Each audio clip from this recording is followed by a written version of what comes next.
present at this opening of the Airspace and Cyber Conference and the award ceremony. You know, Lord, we AFA types like our planes and aero stuff, old and new. We've got buffs twice as old as the pilots who fly them. We've got a new Pegasus that refuels, a new Lightning that fights, and RPAs that provide ISR around the world. We've even got artificial intelligence and multi-domain operations that make the green eye shade guys on the third floor impressed. Please use these instruments of peace to keep us safe and free. Even more than the planes and the programs, oh God, we love our people. The aviators and missileers, the crew dogs and crew chiefs, cops and cooks, loggies and lawyers, cyber techs and cyber warriors, docs and preachers, and countless women and men who patrol the mountains of Afghanistan and serve in the highest echelons of leadership inside and outside the Beltway. Thank you, Lord, for our airmen and for their families who keep the watch and pray us safely home. With all these planes, people, and power, Lord, keep us on our knees, seeking your wisdom and guidance in this dangerous world. Use this conference for your glory and the benefit of all mankind. For yours is the kingdom and the power and the glory forever. Amen. Thank you, Chaplain Baldwin. Please be seated. Ladies and gentlemen, please welcome to the stage the 19th Secretary of the United States Air Force and the Air Force Association's Chairman of the Board, the Honorable F. Whitten Peters.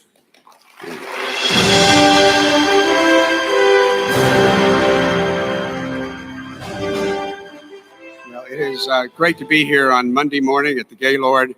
I guess I should start by saying, ladies and gentlemen, good morning. That was pretty hearty. Let's try it one more time and see if we can really wake up. Good morning. Good morning. It's good. 72nd birthday of the United States Air Force. 73rd birthday for me. So I can pay for even. Yeah. It always used to bother me that when I was on a B-52, I was the only person on board older than the airplane. Good morning. On behalf of the Air Force Association, welcome to AFA's Airspace and Cyber Conference. Each year, this conference grows, and we are happy that you've chosen to attend. If this is your first time at the conference, I extend to you a very warm welcome on behalf of AFA. If you're a returning conference attendee, we hope the conference is even better than it was last year. We promise an opportunity to learn, to network, to discover new opportunities, and to explore the latest developments in aerospace technology. At the outset, let me express my profound thanks to our Acting Secretary. To our Chief of Staff, David Goldfein. Profound thanks to our Acting Secretary. At the outset, let me express my to our Chief of Staff success. I think it's going to be. Profound thanks to our Acting Secretary. At the outset, let me express my to our Chief of Staff success. I think it's going to be. AFA. Profound thanks to our Acting. And just as we've been doing since 1946, 1 year before the Air Force was born, we have the great privilege of working for our Air Force and for you before the United States Congress, in our local communities through our extensive field network and with national media. We want all of you to be part of this association. If you're not an AFA member, we strongly encourage you to join while you're here with us this week. Let me present now a short video illustrating what we do. We are your Air Force Association. We are here for you during and beyond your time in uniform. We share your stories. We help you transition into new life stages. We keep you connected. We inspire future generations of airmen to come. Our mission is no small task: to promote a dominant United States Air Force, a strong national defense, and to honor airmen and our Air Force heritage. Together, we do this through a commitment to education, advocacy, and support for the men and women of the United States Air Force and their families. We inspire students and teachers to pursue careers in air, space, and cyber disciplines. Because, like you, we know the value of empowering the next generation with the skills that are critical to our nation's future. We advocate for unmatched aerospace power and world-class STEM education with unparalleled research and information from Capitol Hill to your communities. We champion the total Air Force family through leadership development, grants, scholarships, and career and wellness services. Every program we create and promote advances our vision to be the premier professional military and aerospace education association in the nation. Together, we are Airmen for Life.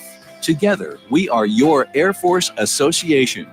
On behalf of all the members of our Air Force Association, it remains an honor to support our airmen and their families in their selfless service to defend our nation.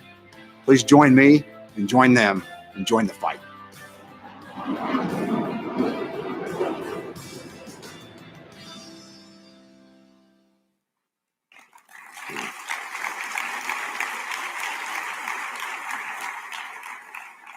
So we're kind of like National Public Radio. We only have one commercial at the beginning, but let me continue with that at the moment. As the video describes, we hope you will consider joining the fight by becoming a member of AFA. Memberships are available starting at just $20 a year in the AFA booth just outside this ballroom, or you can find one of our AFA ambassadors roaming around throughout the week. Please take advantage of that opportunity. Once you join, you can participate in many fine programs, events, and service opportunities. You and we will be richer for your involvement and participation. Please also make sure to visit AFA's hangar store located just outside the ballroom. AFA merchandise is available there, and you can assist us with our worthy programs by participating in our silent auction. Now to some issues you have told us are important to you. After 1991's Operation Desert Storm, the military services have been downsized. Capabilities have languished, and equipment has grown antiquated and incapable of some of the assigned missions. The Air Force in particular downsized by a third and has become a force that is too small for what our nation requires of it.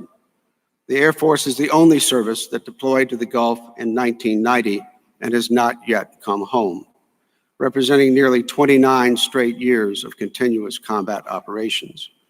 The Air Force needs stable and predictable funding at sufficient levels. The National Security Strategy agrees, stating, quote, "This commission recommends that Congress increase the base defense budget at an average rate of 3 to 5% above inflation through the future years defense program and perhaps beyond." The last two defense budgets have provided the Air Force with a down payment on the necessary resources to arrest its decreasing readiness, and the last budget helped the Air Force begin its long modernization journey. But we are still a long way from the 386 modern, well-equipped squadrons that the Air Force needs to meet the National Defense Strategy. In the space domain, AFA welcomes General Jay Raymond and both of his hats as the new head of Space Command. As high-level dialogue continues on the future of space development, deployment, operations, and sustainment, what's important, indeed essential, is that the U.S. be equipped to address the rising threats posed by our adversaries to commercial and military space assets. We can accept nothing less than dominant capabilities in space to deter and, if necessary, neutralize or defeat threats in space to assure continued access to the high ground. This is a national imperative.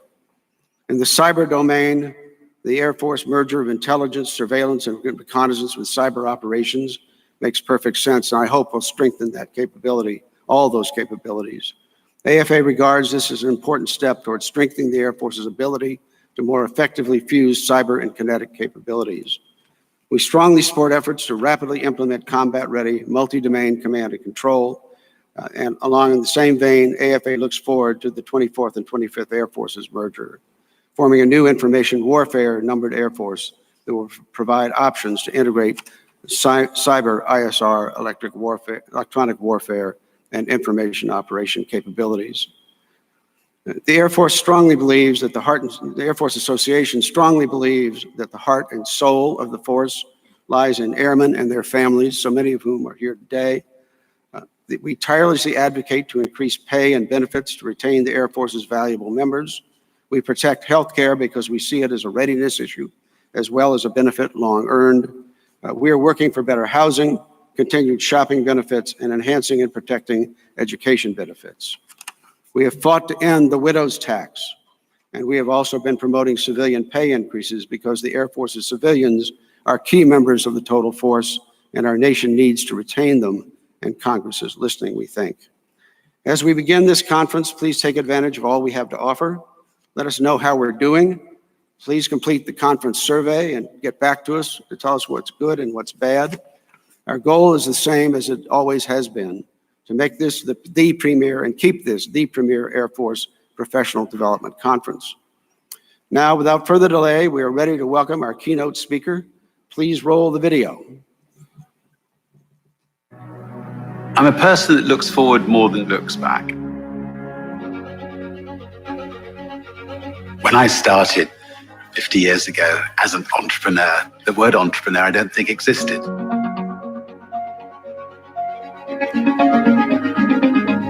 The airline's the brainchild of Richard Branson, 34-year-old billionaire head of the Virgin Records empire. I think an entrepreneur is somebody that creates something that makes a positive difference to other people's lives.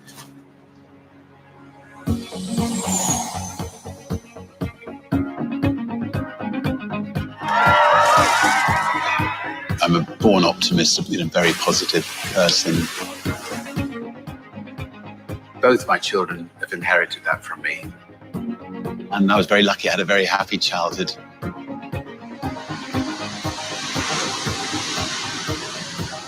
One of the things I enjoy the most is teaching people to swim. You shouldn't think, Archbishop. You just go. I find it quite an easy thing to do, and it's wonderfully satisfying to help them stand on their own 2 feet. That was brilliant. Why do you have so much money? The exciting thing about learning to be an entrepreneur is then later on in life you can be creating not-for-profit businesses, not-for-profit things to try to deal with the problems of the world. I've been lucky enough to help create the Elders, which is a wonderful group of people that are trying to tackle conflict resolution issues in the world. The Elders can become a fiercely independent and robust force for good. The Oceanic Elders to try to tackle the problems of the oceans. The Carbon War Room to try to tackle climate change. My attitude in life is to give everything I can to solve the problem. Trying to go to space has been tough, very tough. The old saying, it's not rocket science. Well, obviously, if you're trying to go to space, it is rocket science. I get enormous satisfaction trying to achieve something that has never been achieved before.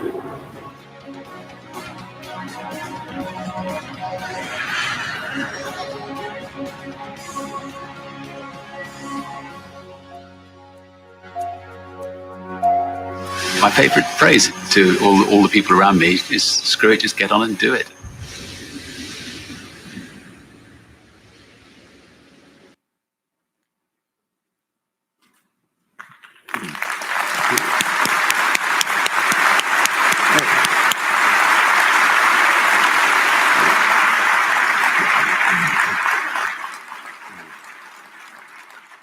We don't have virgin water. I don't know why we don't this morning, but Actually, that's a good idea. We'll get that sorted for next so time. Richard, thank you for coming. We really appreciate your willingness to fly all the way across the ocean to join us this morning. And this is an airspace and cyber conference. I think that means that a lot of people would like to know about space. And I noticed in your bio that you have been working space for a very long time. Tell us about how you got involved.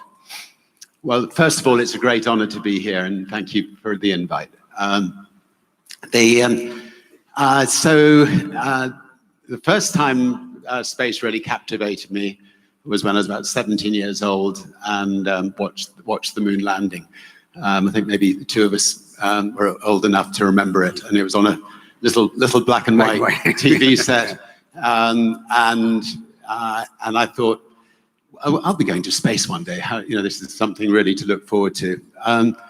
Anyway, decade by decade went along, and I then got a call from President Gorbachev, who was trying to reach out to the rest of the world from Russia, inviting me to go to space on one of his spaceships. And of course, I immediately said yes. But then his minions made it clear it was a $50 million check. So I decided to drop that idea.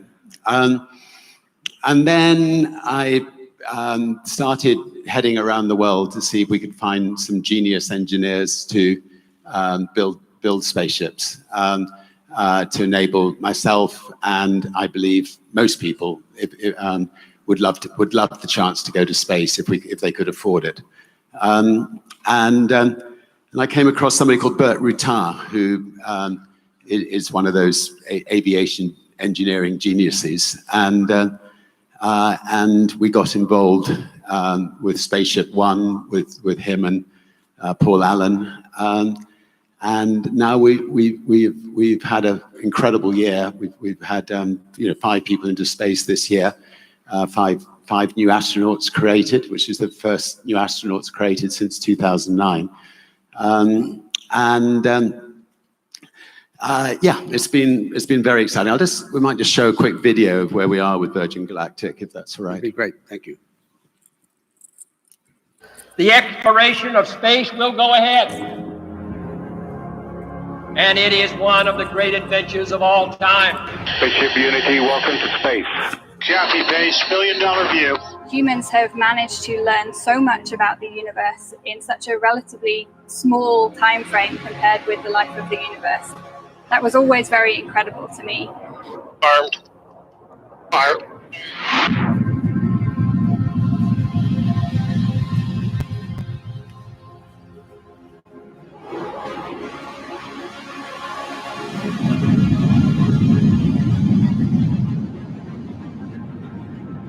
Our mission is to lower the barrier to getting into orbit so that businesses and entrepreneurs, universities and countries can bring capabilities into space that help us here on Earth. As a species, we've traveled around our planet at the same speed for the last 50 to 60 years. Spaceship 2 is going to be the first space plane that on a regular basis flies humans faster than 3 times the speed of sound. By bringing hundreds and eventually thousands of people into space, they'll get a different perspective on life and on our future. That will have a profound impact on how humanity faces its toughest problems. Together, we can make space accessible in a way that has only been dreamt of before now. And by doing that, we can truly bring positive change to life on Earth.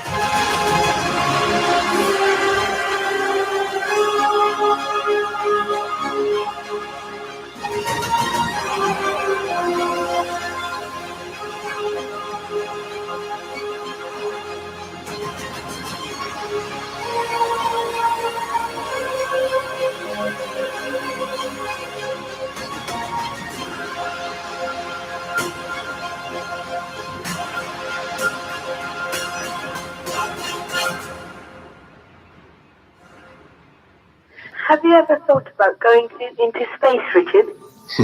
I'd love to go into space. I think there could be nothing nicer. So if you're building a spacecraft, I'd love to come with you on it. So are you planning to fly yourself soon?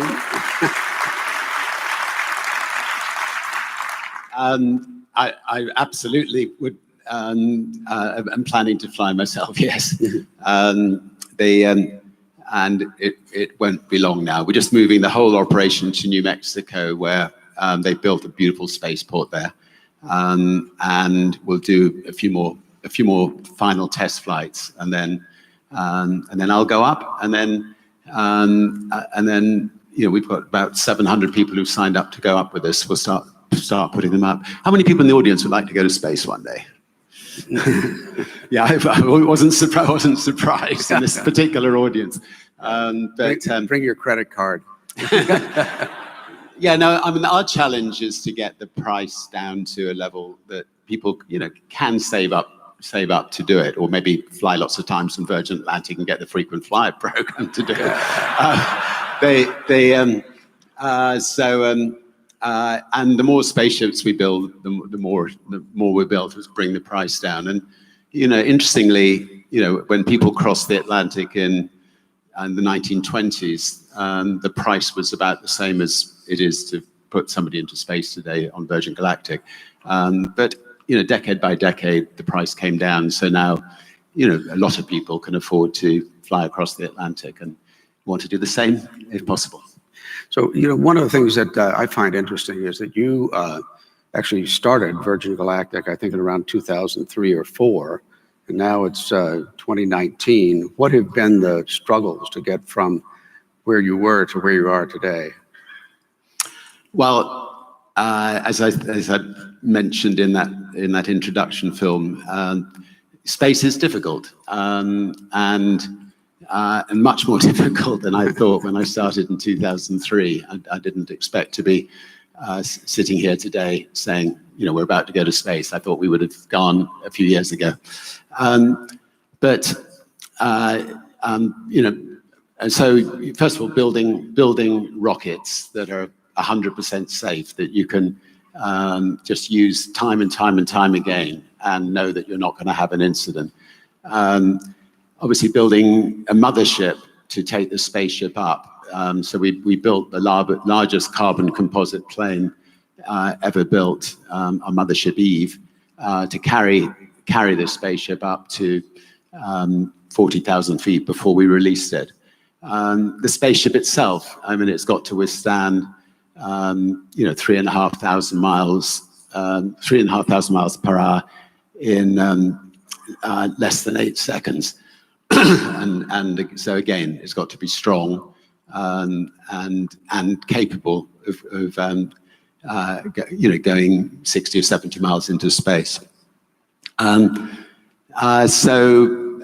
then you have brave test pilots who have to try to find out what could go wrong in space that you can't really test on the ground. And in the process, we actually lost one pilot who made a tiny error, but we've now made sure that the spaceship can't make that tiny error. And of course, that sets things back enormously. We're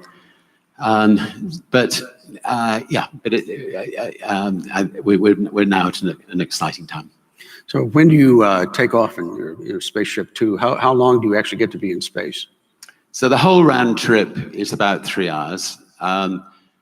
If one day we'll extend it into putting people into orbit, but the price then goes up dramatically. So what we think is that the people want to become astronauts. They want to be able to look back at the Earth in massive big windows. They want to be able to float around. They want to go into space, and the experience, the extra cost of putting somebody into orbit, we think is most likely won't be economical. So I think we've got the right balance, and maybe one day, sir, with your knee that you've just pulled, we could get you to float around. You won't have to worry about the knee. So. It might be a lot easier. So a number of people talked about sending people from New York to Paris through space. Is that economically feasible? Have you looked at that? I think it is. And once we've finished this program, we're going to be working hard on that as an option. And there are one or two other companies, in fact, I think there's one in the room today, who are seriously looking at, at least sort of 5 times the speed of sound. Obviously, if you actually go into orbit, you're talking about traveling at 18,500 miles an hour, and you can get anywhere in the world in an hour. And the only problem is going to be the airport, getting through the airport on both ends. Unless you parachute out. Right. Have you experienced our TSA yet? I think we've all experienced that. So before we continue, let me mention we have microphones in the aisles. Sir Richard has said he'd be happy to take questions. We want to talk for a bit longer, but if you'd like to ask a question, if you want to queue up behind the microphones, I'm trying to be British today, queue up, and we'd be happy to take some questions. So if you have them, why don't you start doing that, and we'll chat a little bit more about satellites. We've talked a bit about people. One of the things that worries the Defense Department a lot is the Chinese ability and the Russian ability to shoot satellites out of the orbit or to disable them in various ways. And one of the responses is responsive launch, which you are working with Virgin Orbit. Let's talk a bit about Virgin Orbit. How did you get into that, and where do you see that going? So our thinking behind Virgin Orbit was that at present, if you want to put a satellite into space and you're in America, there are two places you can launch from. And generally speaking, it takes about 6 months to 8 months to get a slot. And obviously, having only 2 places it's quite vulnerable to attack as well. So our thinking with Virgin Orbit was, first of all, let's use Virgin Orbit to put a big array of satellites around the world to connect the 4 billion people who are not connected. And with low Earth orbit satellites, they fall out of the sky every 4 or 5 years. So the fact that we can take off and launch a new satellite within 24 hours of a satellite falling out means there need be almost no disruption to a network. The second thing is, from a military point of view, is that, I mean, were there to be a conflict in the Middle East and somebody knocked out all the satellites in that area, by having a 747, which we use, it's actually called Cosmic Girl, and it was Cosmic Girl when it flew for Virgin Atlantic once, and so quite appropriate. We took it out of Virgin Atlantic and put it into Virgin Orbit. But by having a 747 that can just take off at 4 or 5 hours notice, have a rocket attached under the wing, drop it and put a new satellite into space. Hopefully, it'll be a deterrent to an enemy state to knock out satellites in the first place. If they know that America or Great Britain has the capability of replacing satellites within 24 hours, hopefully you won't get the sort of cyber war in space that we all fear. And obviously space is critical to communications, so we've been working for many years developing the Virgin Orbit.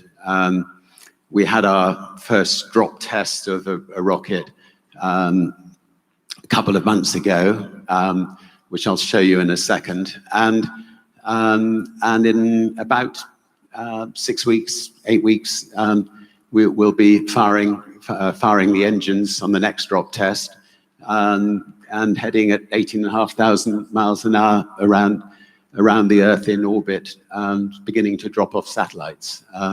So for both Virgin Galactic and Virgin Orbit, it's an exciting time. But let's give people a quick look at Virgin Orbit. Cosmic Girl 01, orbit base. We have lock on Long Beach and Mojave. Orbit base, TD, we are turning on the cold path, leveling off at flight level 300. Are you ready to come in to terminal count? Yes, MCC is go for terminal count. LE1, are you go for terminal count? Okay, we are go for terminal count. LE2, please proceed through terminal count. Orbit base LE1, rocket is now on internal power. Yeah, orbit base LE1, we just switched into drop rest mode. Currently estimating 1615 flat for drop test. And for all operators, Cosmic Girl is on the northern leg of its hot pass.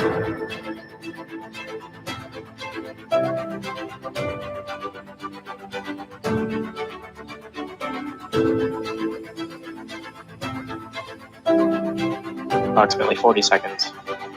All operators, Cosmic Girl is making its final turn into the southern drop level. Only in 3, 2, 1, now.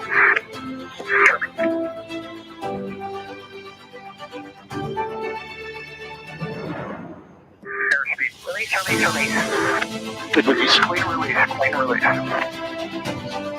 Control and be advised, we have released. Control room, this is LD. We do have a report of a clean release.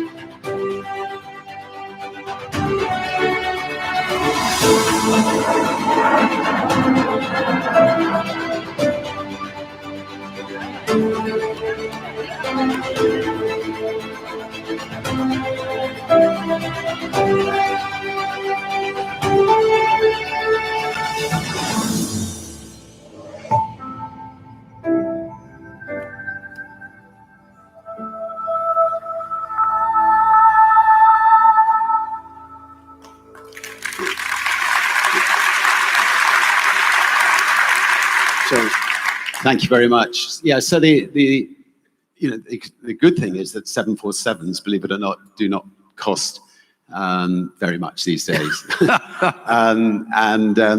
you like a B-52? I think it's old. I've rung out Boeing twice in my life, and 35 years ago, I'd just been bumped off a plane going to the Virgin Islands, and they said the plane wasn't full enough, and therefore they wouldn't take me there. And I'd been away from my girlfriend for 3 weeks. I was 27 years old, and I was absolutely determined to get there. So I hired a plane. I got a blackboard, and as a joke, I wrote Virgin Airlines one way, $39 to the British Virgin Islands, and went around all the passengers who got bumped, and I sold out my first plane. And the next day, I rang up Boeing and I tried to put on a deep sounding voice and said, "Do you have any secondhand 747s for sale?" And the person said, "Well, you know, what do you do?" I said, "Well, I run a record company. I've got the Rolling Stones, I've got the Sex Pistols." There was a long pause, and I thought he was going to put the phone down on me. And he said, "Look, I'll tell you what, I'll send a salesman along to see you, as long as you make one promise." And I said, "Well, what is that?" He said, "That under no circumstances can you call the airline Virgin." He said, "Everyone will assume it's not going to go the whole way." So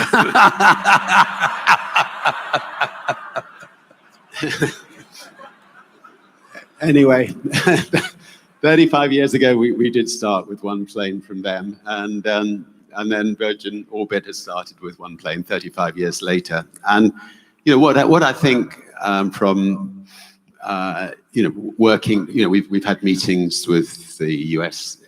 Air Force, with the British Air Force, with the Canadian Air Force, with European Air Forces, and I think together, if there were, one day to maybe have 8 different planes or something like that parked around the world with a number of rockets, a number of satellites, and I think as long as that, if that's done, I think the chances of us getting satellites not knocked out by an enemy power is very unlikely, because we'll be able to get ours back up far quicker than they'll be able to get theirs back up.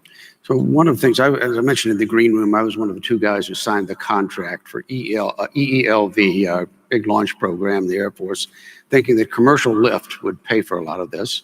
And then it disappeared and disappeared some more and never happened. And in part, you're dependent on commercial launch, I assume. So what is your sense of where are we really with the commercial market for small sats and launch? Oh, I think the world desperately needs big arrays of small satellites to connect the sort of 4.5 billion people who are not connected on the internet, for instance, because if you're not connected on the internet, it's very difficult for you to compete with somebody who is connected on the internet, whether it's health or education or or numerous other things. Larry Page, I know quite well, who runs Google, who started Google, and I heard a kid ask him, so what do you do, Mr. Page? And Larry responded, "I help people find things." And Google has done that extremely well.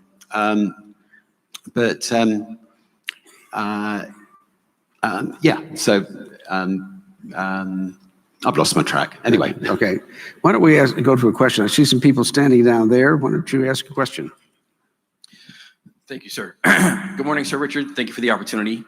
My name is Winston Campbell, and I'm involved with a space camp in New Mexico, actually. We bring kids out to Spaceport America. We've done it for the last 6 years and really had a blast. And one of the things we talk to the kids about as we go to various sites is we tell them these are careers that you can have. You just got to work for it. You got to set your goals. You have to go after it. As Virgin Galactic, Virgin Orbit, you span your operations, you're going to need more talent, obviously, engineering, fabrication, but also more pilots. So my question to you is, what are your long-term plans to establish a pipeline and maintain a pipeline of pilots onboarding for your operations that we can turn to our kids and say, look, this is kind of your path that you need to follow if you want to kind of get into that business? Are you pitching? Doing it for the kids, sir. Yeah, I mean, obviously, I don't think we'll have any shortage of people who would love to be pilots and astronauts with Virgin Galactic. But we are training a number to be able to cope with the first three spaceships that we've got. And hopefully the demand will be such that we will be seeking more and more pilots. And I would hate to your bosses to think I would be poaching from this room, but you're the best in the world. So I think it's much more likely that maybe they'll lend us one or two in the years to come. But it's great. Maybe hopefully see you in New Mexico sometime. It's a beautiful spaceport, and it's great to see kids, getting excited by this. Let's go to the other side of the room. It's you. Hi, that's me. All right. Big fan of yours, Sir Richard Branson. My wife is too, but I think it's for a different reason. So I follow you online and all of your tweets and your shares on LinkedIn about inclusion and the importance of people. And I wanted to know your vision, because the Air Force has realized that people is what runs the service. So what do you do with Virgin to help inclusion and diversify your workforce? It's a very important question. And I'll go right back to when I was 7 or 8 years old. And if I said ill about somebody, my parents would send me to the mirror and make me look into the mirror and just say, you've got to stand there for 10 minutes, how badly it reflects on you. And I think that kind of upbringing taught me to always look for the best in people. And if you look for the best in people, you get the best back. So we've looked for leaders at Virgin that are great at praising people, great at looking for the best in people, and that's worked for Virgin. It's a slightly overused phrase by companies that to run a company like a family, but that's what we try to do at Virgin. And from what I've heard, the people who are running the U.S. Air Force are, much more inclusive in that way, and they seem to, and hopefully that is ricocheting down through the ranks, because I think if you have a happy, well-motivated group of people really proud of what they're doing, they can achieve anything, and it's very, very exciting. At Virgin, if we launch a new company, we're just going into the cruise business with something called Virgin Voyages, and we can draw on all the different parts of Virgin around the world, the best people, and create something unique and special. And I think in the Air Force, it's important that you don't just get locked into silos. If there's an exciting new project, that people are pulled from many different parts of the Air Force. I'd love to get your opinion, but I would hate to get you into trouble. Thank you. We'll go back to the other side. Good morning, Sir Richard. My name is Sydney Klucher, and I'm a JROTC cadet from Pensacola High School, and I hope to be an astronaut one day. So my question for you is, what qualities are you looking for that are most important to you in your astronauts and pilots? Yeah, I'm not necessarily the best person to look at the qualities of what's needed to be an astronaut. I've flown balloons around the world, crashed in oceans. I think I've got the world record for the most times pulled out of the sea by helicopters. So I don't think the team would trust me in making astronaut choices. But I know, look, they'll be looking for people who've had an exemplary career in the Air Force.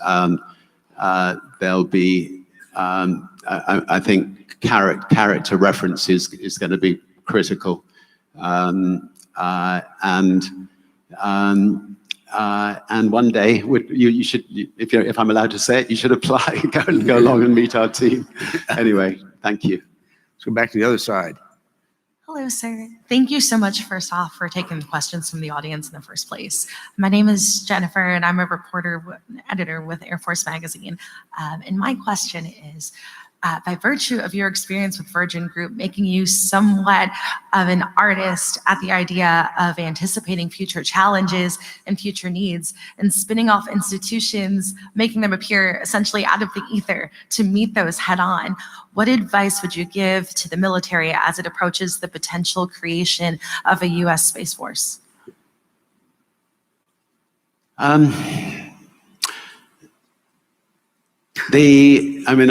think that what you're doing already I was just talking to some of your generals, as you do, before coming on, and I think I think your sessions where you get people in a room and some pretend to be the enemy, some are representing the American Air Force. And you're just brainstorming, trying to come up with all the potential eventualities that you need to address. And out of those sessions, hopefully somebody will be writing down a list of things that they can learn from those sessions. The key is, will people at the top act on them?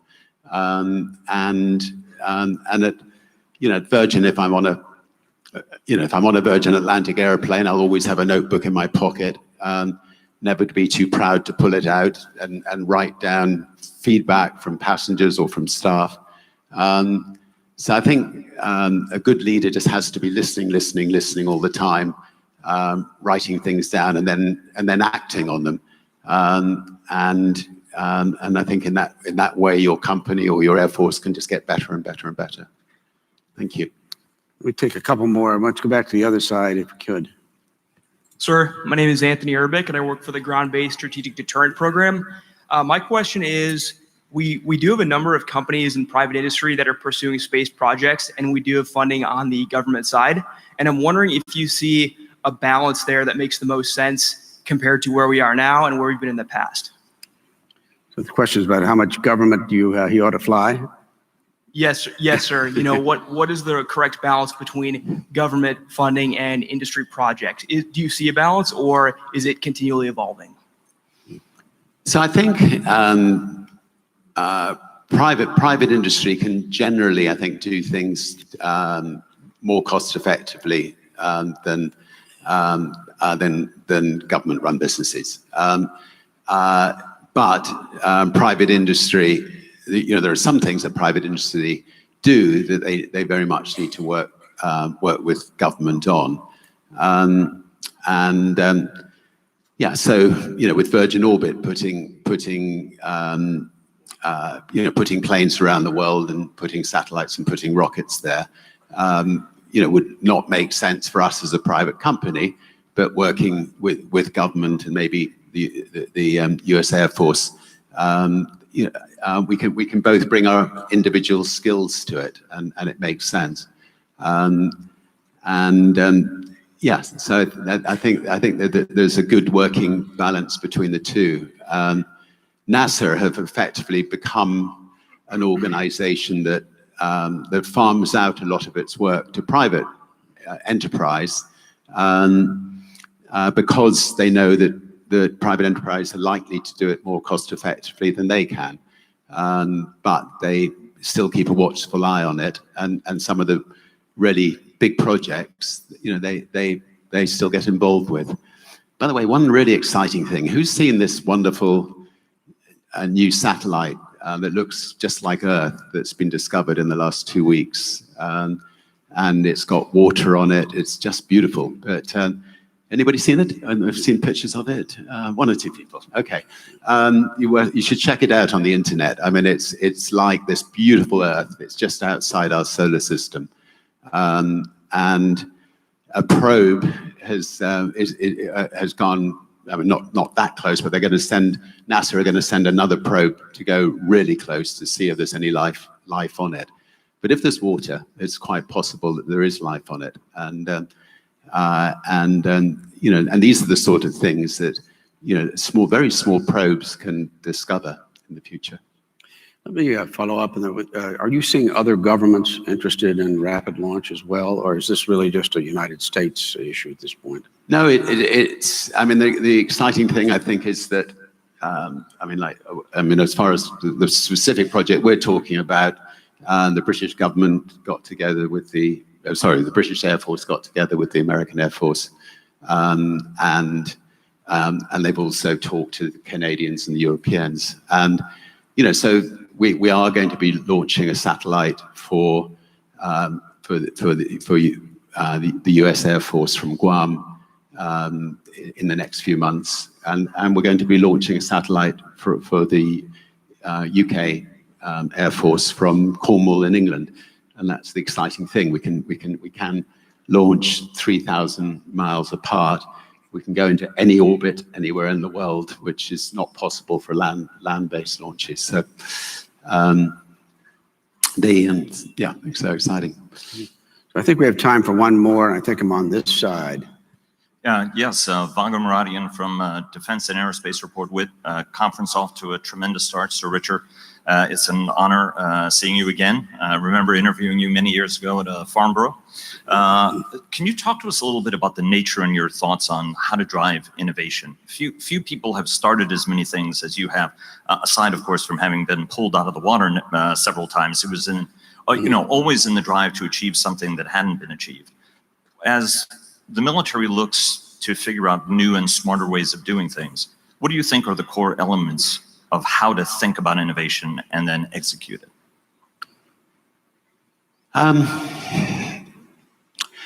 So most things that Virgin has done have come out of sort of frustration. I told the story about why we started Virgin Atlantic, but that applies to most things we've done. Like here in America, the train business, by and large, disappeared many years ago. The train tracks were covered over by roads, and it's our belief that we can actually bring really exciting high-speed rail back to America and other places in the world.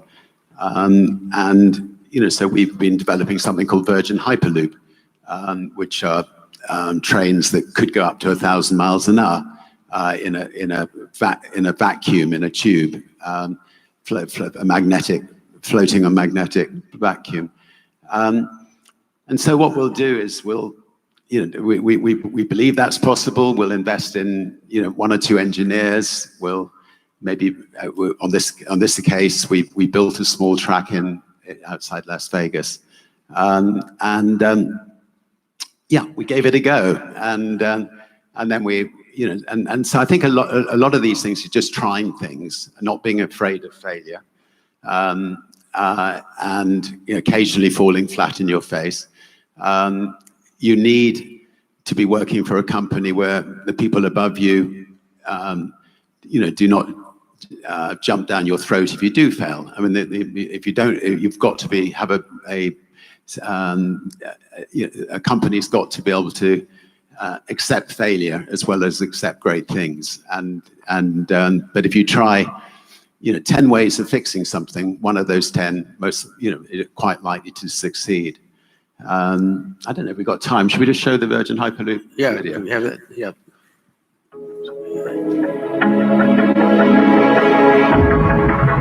Going up to DevLoop for the first time was seeing just unbridled opportunity. You saw the desert completely bare, and you saw in your head, in your mind's eye, what we were going to put there. I felt really confident because I have a tremendous confidence in the people that I work with and the people on the team that I helped build.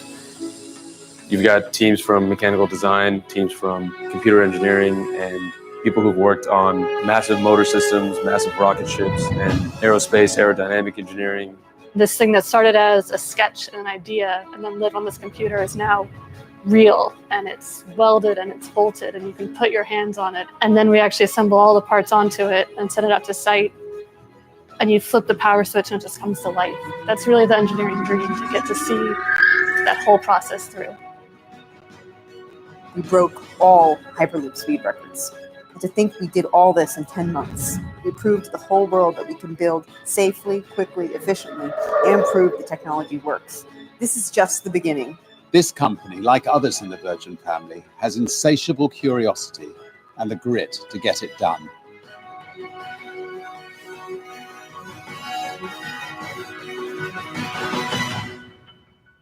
I can't wait to see what we do next as a team.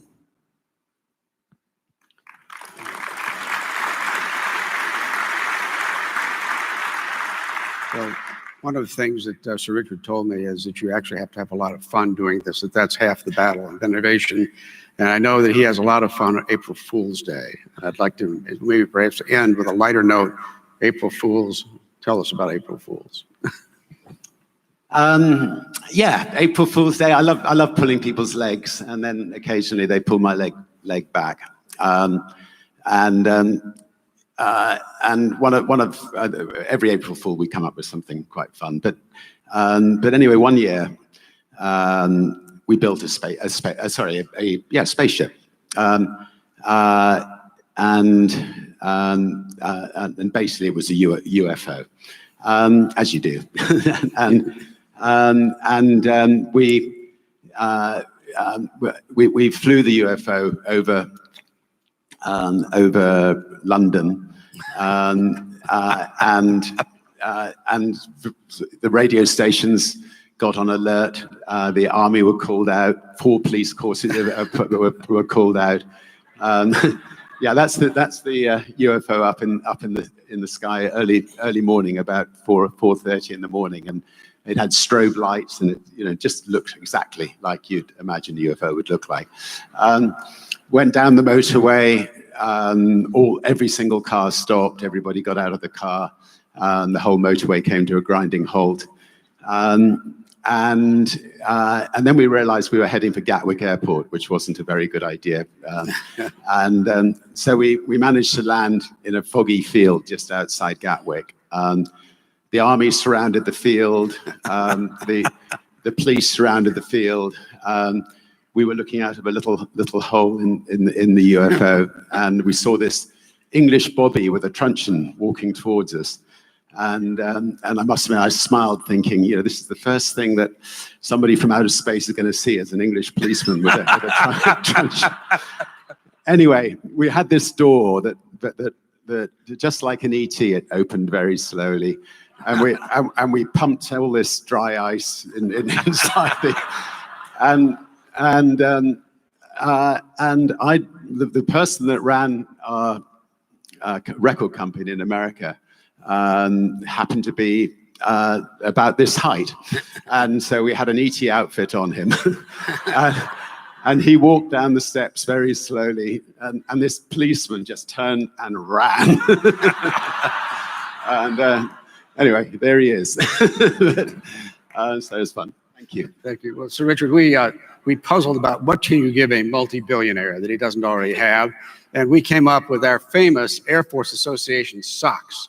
As you'll find here in the Defense Department, at least one major buyer for the Air Force really loves his socks. So let me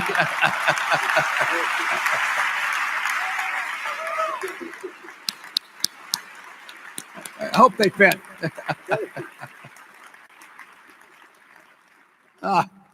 Perfect. I'll put the other one on when I get out. Thank you.